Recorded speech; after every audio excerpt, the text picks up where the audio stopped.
Chief. I talked as best I can from one Australian to another, and I'm sure inadequately expressed my sense of sorrow.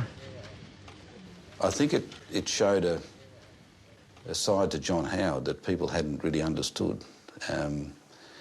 His capacity to relate to them.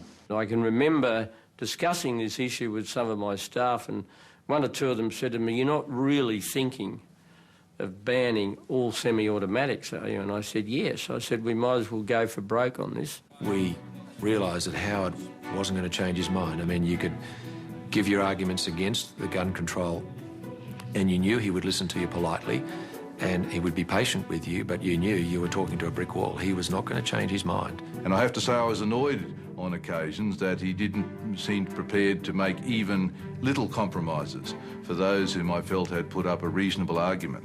I mean, if I'd backed off, I'd have looked hopeless and weak, and people would have thought, well, you know, he's not fair dinkum. How many more people need to be murdered by a madman to convince the government to do something?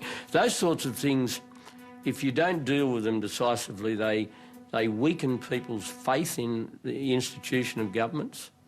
You can send a message all the way down to Canberra to that sawn-off little dickhead, Jackboot Johnny. I'm not worried about anything. It's white-hot anger from those opposed, and they expressed it by white feathers in envelopes, threatening letters, emails, and some very colourful meetings. Shooters arrived early at Melbourne's Domain to register their protest against proposed national gun laws. I have not changed my views. I will not be changing my views.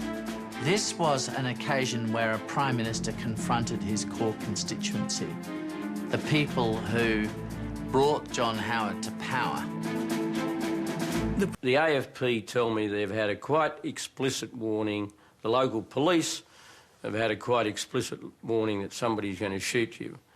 And they were saying, you know, we get lots of reports, but this one is more dangerous than anything we've ever had. And will you please wear this flak jacket? And you've got to wear it or not go to the meeting. And I said, well, this is ridiculous.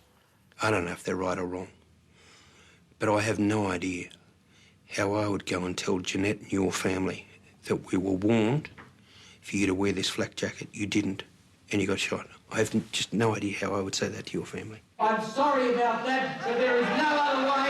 There is no other way. Oh, shit, Johnny! And it is always... You know, I grumbled and I argued with him, and in the end I thought, oh, well, this is stupid, I might as well wear it. And I'm sorry I did.